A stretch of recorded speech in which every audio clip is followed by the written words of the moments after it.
everyone! My name is Kay Angela S. Capillano at kami ang Group 1. Ngayon ay tatalakayin namin ang pag-iisip ni Karl Marx tungkol sa relihiyon, kalayaan at lipunan. Kung paano nagsimula ang kanyang kritikal na pananaw sa mundo. Sa Introduction to the Critique of Hegel's Philosophy of Right.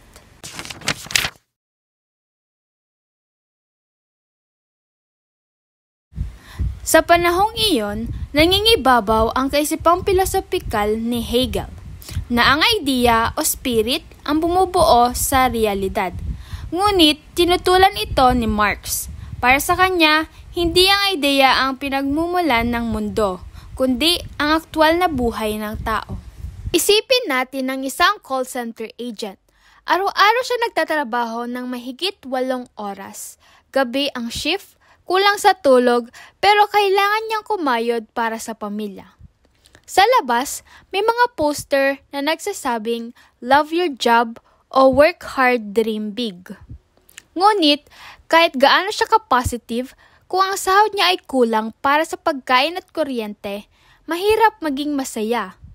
Ito ang sinasabi ni Marx, huwag lang tayong tumingin sa mga ideya o motivational words. Tingnan natin ang totoong kondisyon ng tao sa lipunan dahil doon nagmumula ang realidad. Sabi ni Marx, ang mga ideya ay produkto ng buhay panlipunan. Hindi ito nakahiwalay sa ekonomiya, trabaho o ugnayan ng tao. Kaya nga sabi niya, we must turn the world upside down upang ilagay sa tama ang pananaw mula sa langit tungo sa lupa. Halimbawa, kapag may mahirap na pamilya na walang makain, madalas nating marinig, ganyan talaga, kapalaran yan. Kung titignan natin ang mas malalim, hindi ito simpleng kapalaran. May mga sistemang panlipunan na nakakaapekto, gaya ng kakulangan sa trabaho, mataas na presyo ng bilihin, at hindi pantay na sahod. Sinasabi ni Marx na hindi dapat sisihin ang tadhana, kundi pagtuunan ng pansin ang mga material na kondisyon na dapat baguhin para maging makatarungan ang lipunan.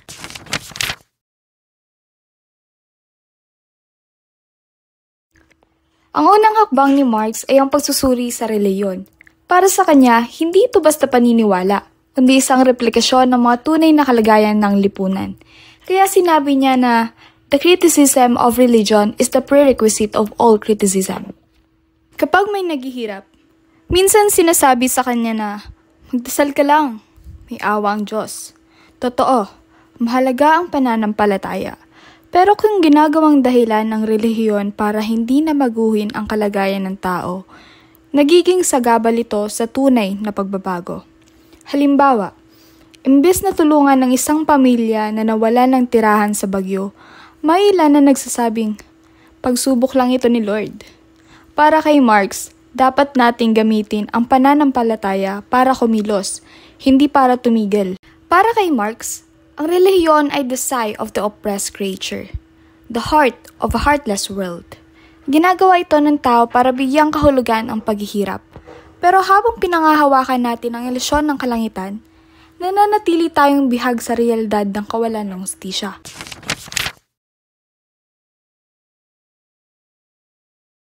Kapag nawalan ng trabaho o mahal sa buhay ang isang tao, madalas siyang bumabalik sa simbahan para humanap ng lakas. Natural yun. Ito ang sigh o buntong hininga ng isang taong naghihirap. Pero sabi ni Marx, kung nananatili lang tayo sa dasal at hindi natin inaayos ang mga dahilan ng paghihirap, gaya ng kawalan ng trabaho, katiwalian, o mababang sahod, nananatili pa rin ang problema. Kaya ang pananampalataya ay dapat magbunsod ng pagkilos, hindi lang pagtitiis. Ngunit sabi nga, hindi sapat ang unawain lamang ang relihiyon. Dapat ding palayain ang sarili mula sa mga salita at konsepto ng sistemang nagpapanatili ng pagkakagapos. Dahil kung ginagamit mo pa rin ang wika ng pang-api, bahagi ka pa rin ng sistemang iyon. Ayon kay Michael Hernandez 2024, you can only liberate yourself from system if you cease to use the language of that system. In Feuerbach, this strategy of emancipation takes the form of an ironic redefinition of religion that classifies it as an ideology opposed to its traditional definition. Sa kultura natin, madalas nating marinig ang mga salitang tiis, utang na loob, o bahala na. Halimbawa, kapag may manggagawang pinagsasamantalahan, sasabihin pa ng iba, tiisin mo na lang at least may trabaho ka. Iyan ang sinasabi ni Marx na language of oppression. Kapag ginagamit pa rin natin ang wika ng pang-api, unconsciously tinatanggap natin ang sistema kapag pinalitan natin ito ng salitang karapatan, dignidad at katarungan, nagsisimula na tayong lumaya.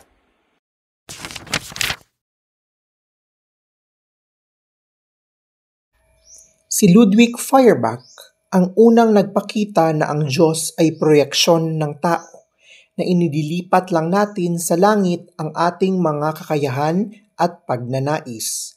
Pero para kay Marx, kailangan nating bumalik sa lupa at ayusin ang mga kondisyong nagpapahirap sa tao, hindi lang palitan ang imahe ng Diyos. Isipin mo ang isang komunidad na binabaha taon-taon. Tuwing may kalamidad, sinasabi nila, manalangin lang tayo kay Lord. Pero kung may mag-organisa para magpatayo ng drainage, magtanim ng puno, humingi ng aksyon sa lokal na pamalaan, doon nagiging makabuluhan ang pananampalataya. Hindi lang ito tungkol sa pagdarasal, kundi sa pagbabago ng kalagayan para mabawasan ang paghihirap.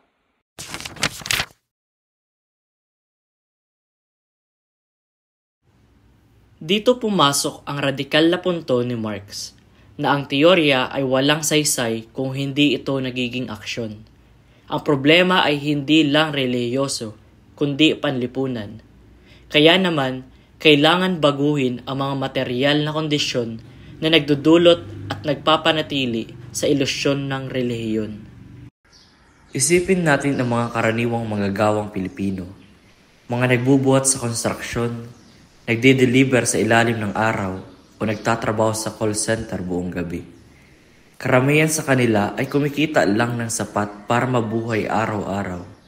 Madalas nilang marinig, magpasalamat ka, may trabaho ka pa. Ngunit kung ang sistemang ito ay nagpapanatili ng pagod at kahirapan, hindi ito tunay na pasasalamat. Ito ay patalandaan na kailangang may baguhin sa lipunan. Kaya sabi ni Marx, religion is the opium of the people. Ang relihiyon ay nagbibigay ng pansamantalang ginhawa sa sakit ng lipunan. Pero kung gusto nating gumaling, dapat alisin ang sakit, hindi lang inumin ang gamot. Marami sa mga manggagawa ang kumakapit sa pananampalataya upang kayanin ang hirap. Kaya pag tuwing na pagod na sila, madalas nilang sabihin, bahala na si Lord. Walang masama rito sapagkat nagbibigay ito ng lakas. Pero kung ginagamit ito ng lipunan para sabihin na, tiisin mo na lang, ganyan talaga. Nagiging opium ito, pampamanhid sa sakit pero hindi solusyon sa problema. Sabi nga ni Marx, kung gusto nating gumaling, ayusin natin ang lipunan, hindi lang ang paniniwala. Kaya't matapos ang kritisismo sa reliyon, susunod ang pagsusuri sa batas, sa estado at sa lipunan mismo. Ang bawat sistema na nagpapahirap sa tao ay dapat baguhin, hindi lamang unawain. Kapag sinasabihan ang manggagawa ng, tiisin mo na lang, utang na loob mo sa kumpanya yan, iyon ay wika ng pagpapasakop. Ngunit kapag sinasabi niya, may karapatan ako sa maayos na sahod at pahinga, nagsisimula na siyang maging malaya. Sabi ni Marx, ang wika ay sandata at sa pagbawi ng sariling tinig, nabubuo ang kamalayan ng kalayaan. Ang tunay na kalayaan ay nagsisimula sa bagong wika. Dapat palitan natin ang mga salitang nagpapasakop ng mga salitang nagpapalaya. Mula sa utang na loob, tungo sa karapatan. Mula sa tiis, tungo sa dignidad. Para kay Marx, ang ulo ng kalayaan ay filosofiya. Ngunit ang puso nito ay proletariat. Ang ibig sabihin nito, ang mga taong nasa ilalim ng sistema.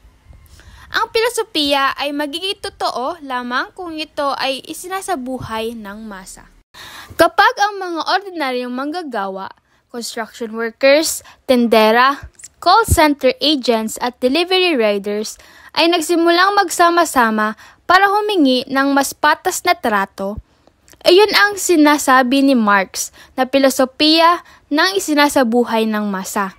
Ang pagnanais na mabuhay ng may dignidad ay hindi lang ideya, ito ay aksyon ng pagkakaisa.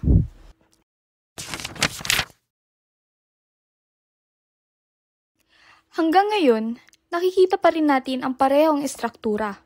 Ginagamit minsan ang reliyon para gawing moral ang pagtitiis. Ngunit, ang panawagan ni Marx ay malinaw. Huwag gawing banal ang paghihirap. Gawin itong batayan ng pagbabago.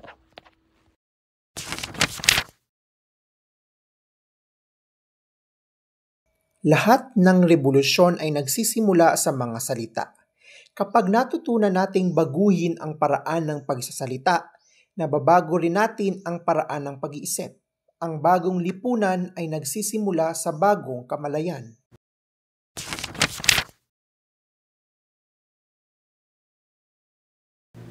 Sa dulo, ang layunin ni Marx ay ibalik ang tao sa sentro ng mundo. Hindi ang Diyos, hindi ang Estado, kundi ang sangkatauhan mismo. May kakayahang lumikha, umunlad at lumaya. Makikita natin ito sa tuwing nagtutulungan ng mga tao sa komunidad. Mga manggagawang nagtuturoan ng skills sa isa't isa, nag-aambagan sa panahon ng krisis, o nagtutulungan sa gitna ng sakuna. Hindi dahil sa utos ng simbahan o gobyerno, kundi dahil sa malasakit ng tao sa kapwa niya tao. Iyan ang humanism ni Marx. Ang paniniwala ng kapangyarihang magbago ay nasa kamay ng tao mismo.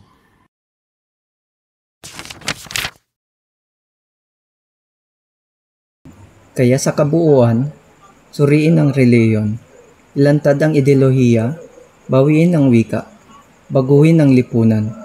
Ang kalayaan ay hindi lang iniisip, ito ay sinasagawa, pinaninindigan at ipinaglalaban. Tulad ng nabanggit kanina, si Ludwig Feuerbach ang isa sa mga unang nagbigay ng makataong paliwanag sa relihiyon. Para kay Feuerbach, ang Diyos ay replikasyon lamang ng kakayahan at hangarin ng tao. Inilalagay natin sa langit ang mga katangiang gusto nating makita sa sarili, kabutihan, kapangyarihan, at pag-ibig. Ngunit si Karl Marx ay hindi tumigil doon. Sabi niya, hindi sapat na unawain lang na ang Diyos ay likha ng tao. Kailangan ding baguhin ang mga kondisyong panlipunan na nagtutulak sa tao na lumikha ng mga ilusyon. Kaya mula sa philosophical na atheismo ni Feuerbach, lumipat si Marx sa revolusyonaryong atheismo, isang panawagan na hindi lang mag-isip, kundi kumilos para baguhin ang lipunan. Maraming salamat po. Kami ang Group 1. Sa pagtatapos, tandaan natin, ang kalayaan ay nagsisimula sa kamalayan, ngunit nagiging totoo lamang sa pagkilos. Sabi ni Hegel, the truth is the whole. Pero sa ating bansa, madalas ang katotohanan ay pinipili. Kaya tungkulin nating hanapin ang buo.